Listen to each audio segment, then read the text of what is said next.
Henry, how are you doing? Hello Kim, I'm very well, thank you. How are you?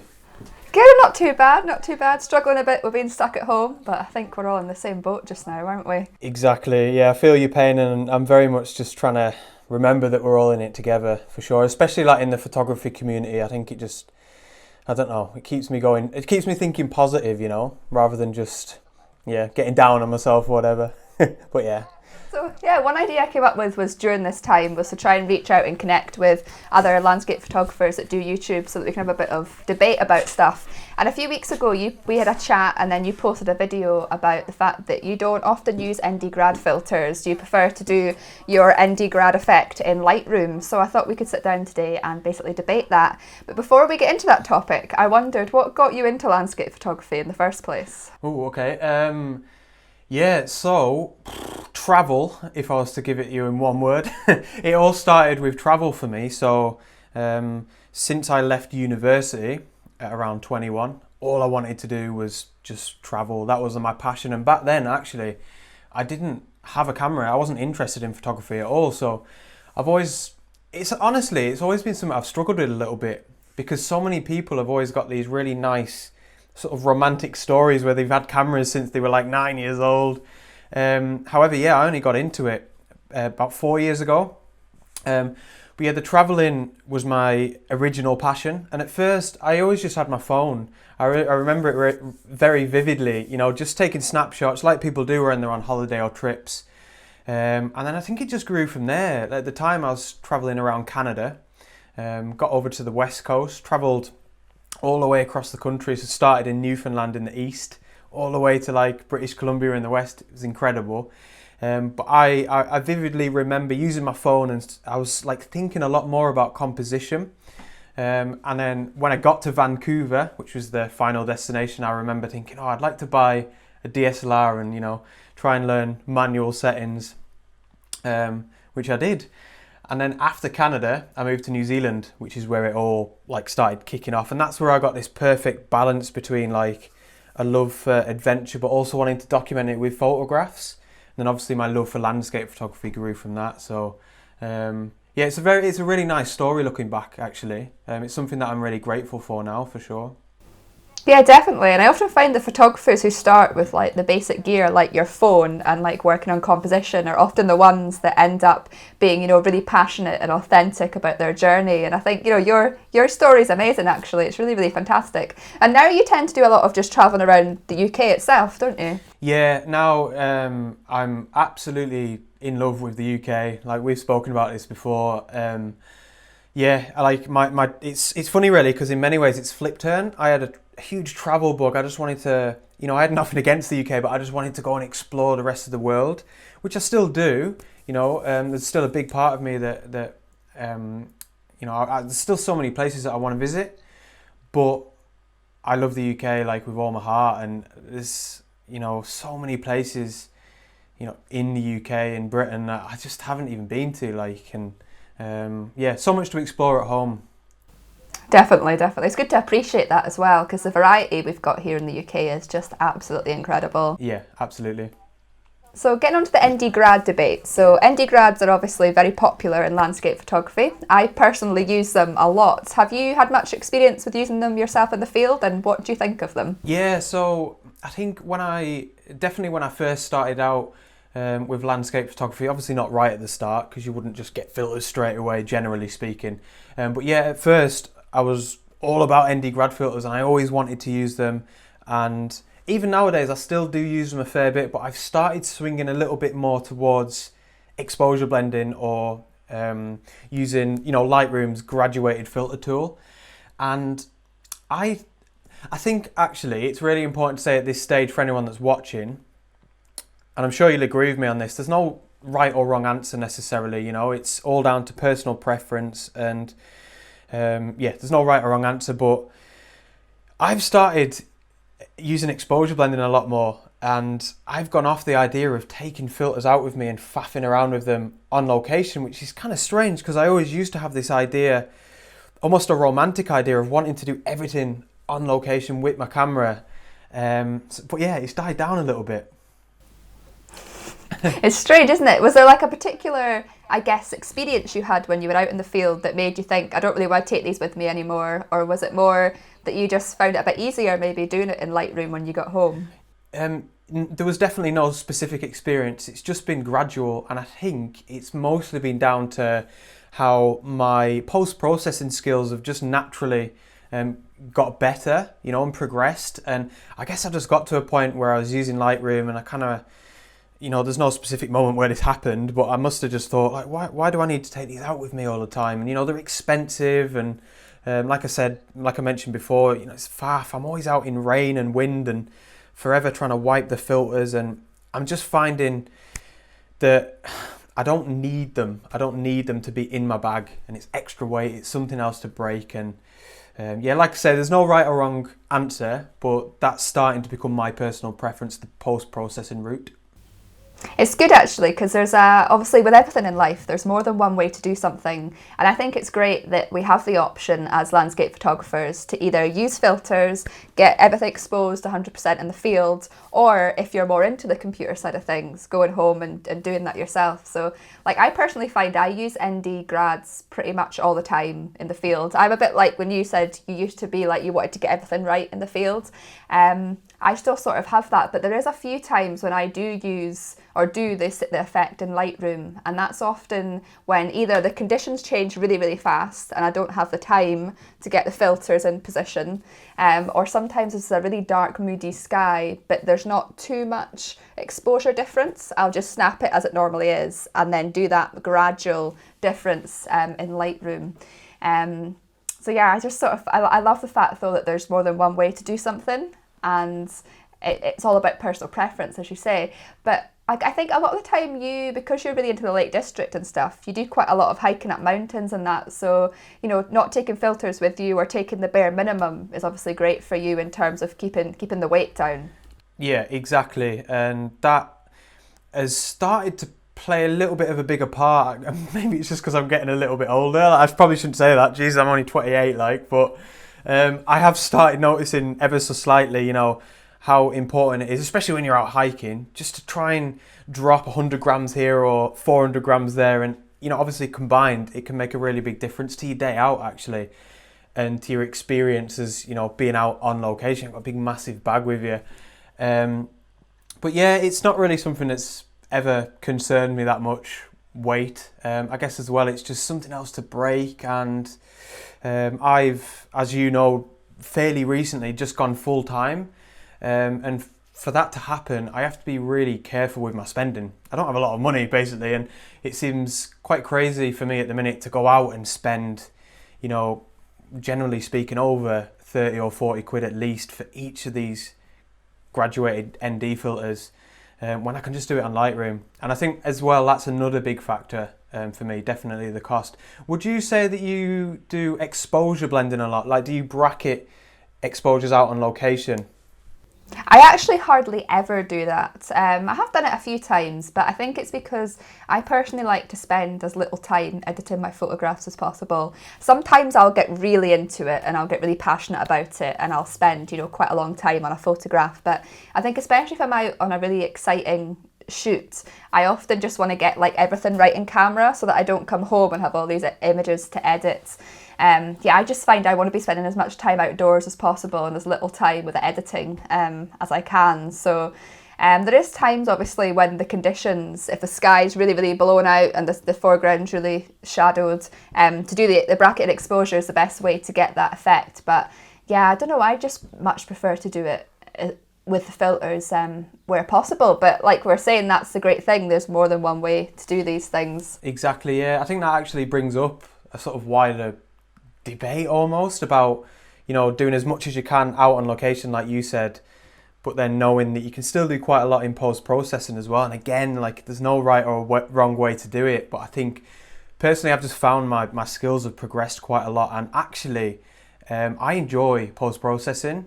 Not as much as being out on location, of course. I've never really heard anyone say that, but I still thoroughly enjoy editing my photographs in Lightroom. And yeah, using the graduated filter tool in Lightroom itself has I've definitely seen it creep into my work a lot, and I think you mentioned it before. I love using it when, not even in terms of sorting the exposure out, just to darken down skies. Same as you, a lot of the locations that I shoot in are really moody, and you get them super dark skies anyway. And I like using that graduated filter tool in Lightroom just to bring down the sky and add a little bit of mood and drama up there at the top of my frames. Yeah, it's amazing what it can do actually, especially if there's just that subtle difference. Have you found, or do you think that the ND tool on Lightroom gives the same authentic effect that you would get if you were using the filter itself? Yeah, 100%. I think if I thought otherwise, I probably wouldn't use it. But yeah, I definitely think it does, and I think actually in many cases, in my experience at least, you have a lot more control.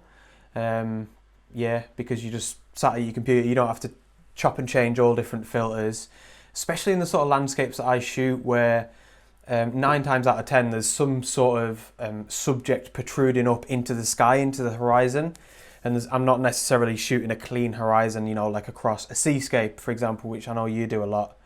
So I find having that extra bit of control actually helps me, in Lightroom for sure.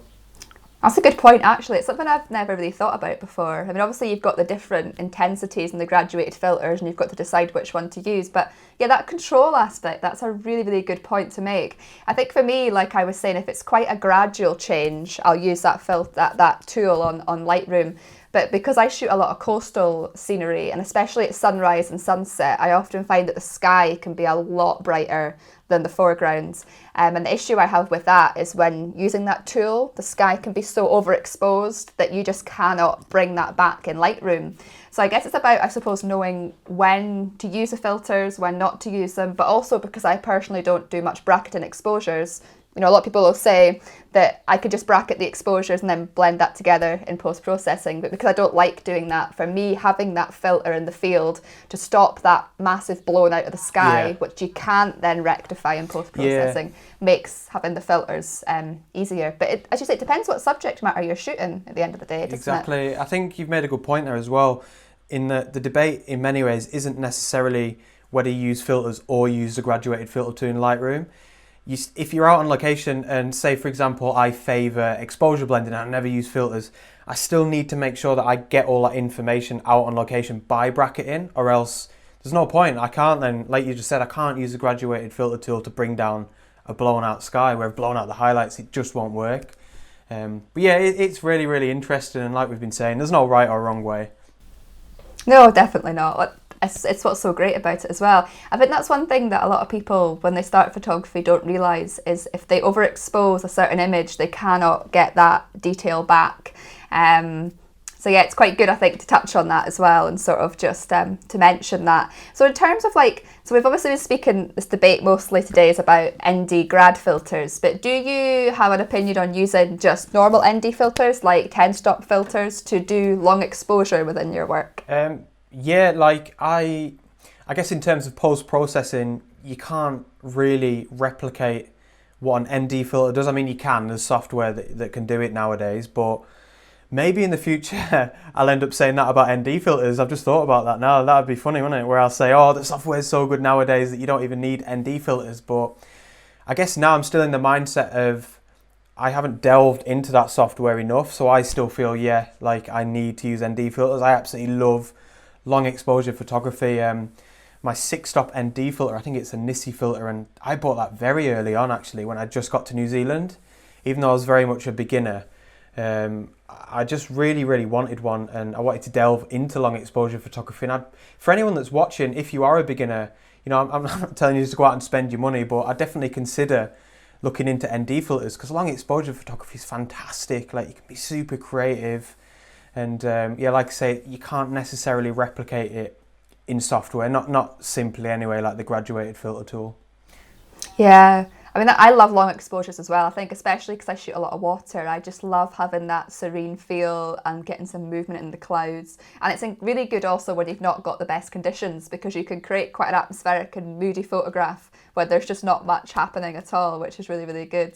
And I think in terms of me using ND Grad filters as well, I always have an ND 10 stop filter with me and a polarizing filter with me. So for me, I always just chuck the grads in the bag as well, because I'm like, if I've already got them and the filter holder, I might as well just take them all out with me, and then I've sort of got everything there in case I need it. Yeah, no, that's a very good point actually. And in saying that, I'm exactly the same. I don't know about you, but I've got like a small little filter case, like where you slide them in each section, and I'm the same. Like I'm already taking my filter holder, my polarizer, and at least one, like neutral density filter. So I always find myself putting the ND Grads in anyway, which kind of goes against everything that I've just said. But I think I've very much only just started transitioning to the post-processing side. So at the minute, especially on this lockdown, because we've got so much time to think, I'm kind of wondering whether or not I should just stop taking them out altogether and be comfortable with knowing that I don't actually need them out on location if I'm willing to exposure blend. It's good actually. It's a really good way to learn is to go out sometimes without your filters and just see what you can create without them, because it can be quite amazing what you can do. And I think it sort of challenges you more as well. But it's good to have that option. If people can afford the filters and they like the effect they create, then go for it. Yeah, I think going back to neutral density filters as well, just the normal ND filters, it allows you to go out and be creative in terms of long exposure. It allows you to go out and be creative in the middle of the day, which is just fantastic. It's almost like a double whammy, because you can take long exposures in the middle of the day when otherwise you wouldn't really be able to unless you found, a little bit of shade. But then it also allows you to be creative with long exposure photography at a time that you wouldn't really be able to, without the ND filter. And I think that's great, because if there's anything that gets people out during the day, when a lot of photographers generally don't go out and shoot, then I think that's a good thing and a worthy investment, because at the end of the day it's getting you out with your camera more. I've just thought of something, because landscape photography is probably one of the only genres of photography that's very well known for the use of filters. Do you think that's why it appeals to so many people? Because unlike maybe portrait photography or sports photography, where obviously you've got a lot more to think about in terms of settings and fast shutter speeds and stuff, you're not using the same filters and you don't have the same variety, I suppose, that you can create with your camera. So that's one of the exciting things about landscape photography, is that you have all that control and all that creativity that you can delve into. Yeah, I think so. But I also think in many ways a lot of it's like, ironically, the opposite of what you just said, where that there's a lot of things that you don't have control over with landscape photography, whereas portrait photography, I won't go too much into it because I don't really know anything about it, but how a portrait photographer is able to control the light. So they've got huge amount of control there that a landscape photographer just wouldn't really have. But I think it's that mystery and that, you don't really know what to expect every time that you go out. And actually the lack of control that I think really attracts a lot of people to landscape photography as well. Yeah, definitely. Actually, that is one of the exciting things about it. You can think you're going to be greeted with a beautiful sunset and you're not. Yeah. Or sometimes you'll go out and it'll be grey and dull, and then out of nowhere the sky will just part and you'll be greeted with this fantastic scene. It's a real challenge actually, isn't it? Yeah, absolutely. I think that's why one thing I always try and say to people, and I definitely try and convince myself, is just try not to have don't have too high of expectations when you go out, or else more often than not you're going to end up disappointed, and that's just the reality of it. And it's not a bad thing, like we were just saying, it makes it more exciting, because if you went out every time and there was just beautiful sunsets, you'd soon get bored of it. It's that idea of not knowing what to expect, but then when it does, it's just absolutely incredible. It just blows you away every time. Definitely. And I think that's for me, going back to the filters thing, where I always have my main filters on me, because you just never know what's going to happen. And there's been so many times in the past where I have gone out without one or two filters, or I've forgotten something like the adapter ring or whatever, and then I'm just like, oh no, this could have been such a good long exposure or such a good image if I had a polarizer, and it's just like I don't have it. Yeah, it's just, I find taking all my filters out with me keeps me equipped and keeps me prepared for these uncertainties that we could be greeted with. Yeah, absolutely. And I think the polarizing filter as well is definitely worth a mention. That's one that never leaves my bag. I don't care how heavy it is or how expensive it is to an extent, or the fact that it can be easily broken. It's just so valuable, especially like you and me in most cases, people that shoot around water sources of some sort. That's super, super helpful for sure. Oh, definitely, 100%. I always say to people that polarizer, if you're getting into landscape photography, is one of the ones you should go for first if you want filters, because you cannot replicate that. And I've actually found it's quite funny. A lot of people tend to want to buy the ND Grads first. This is what I found anyway. I get quite a lot of questions about filters, and a lot of people will ask me what I think of ND Grads because they're planning on buying their first filters and that's what they're going for.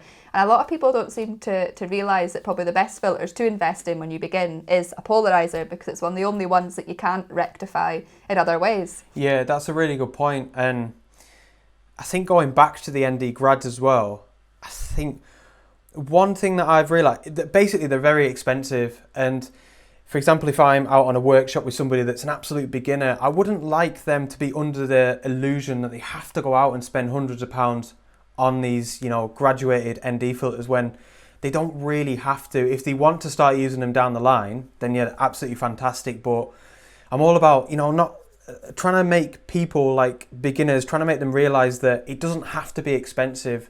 There's definitely this idea that landscape photography is something you have to pour so much money into, but you know, it doesn't have to be like that at all. I guess that's one of the great things, like going back to like the Lightroom side of things, is if you know you've invested in editing software and you're starting out in photography and you don't have money, or you know much money to spend, at least you have that option of using the tools that you have got, your editing software, to create those effects without spending hundreds of pounds on these filters. Yeah, it's definitely worth mentioning to beginners for sure. Definitely.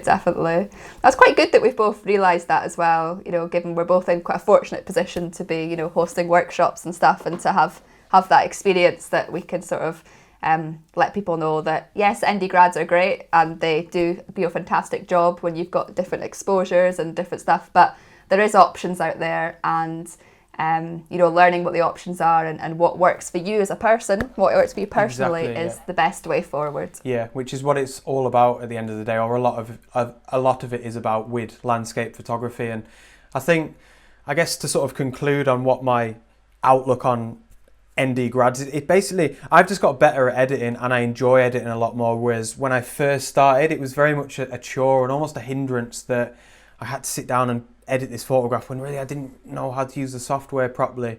Whereas now that I feel, you know, quite competent with it, I'm comfortable with not having to do so much out on the field. Yeah, definitely. That's one of the issues when you start, isn't it? Is learning that software, and it puts so many people off as well. But I think it's a good point to say, you know, you've been doing photography for 4 years now. I've been doing photography for almost 11 years, and I've only just in the last maybe 3-4 years started to feel comfortable with editing, and it just sort of shows that it takes time, and the more years you stick at photography, the easier it gets, and you know, it opens up those opportunities to you once you're out and about and just practicing it. Yeah, definitely, absolutely. Well, thank you very much for talking to me today, Henry. It's really interesting to sit down and discuss, you know, the difference in our views on ND Grads and filters in general, and just sort of make people aware that ND Grads are great, but there's other options out there to save you money and to enjoy the photography. So, yeah, exactly. Thank you. Yeah, which is what it's all about at the end of the day. That enjoyment factor, for sure. 100%. Well, you take care of the rest of this lockdown. I hope you're coping all right, and we'll all get out and about again soon, because we really, really want to be out with our cameras again. Yeah, absolutely. I can't wait. And yeah, thanks for the call and all the best. Thank you. You too, Henry. See you later. Bye-bye.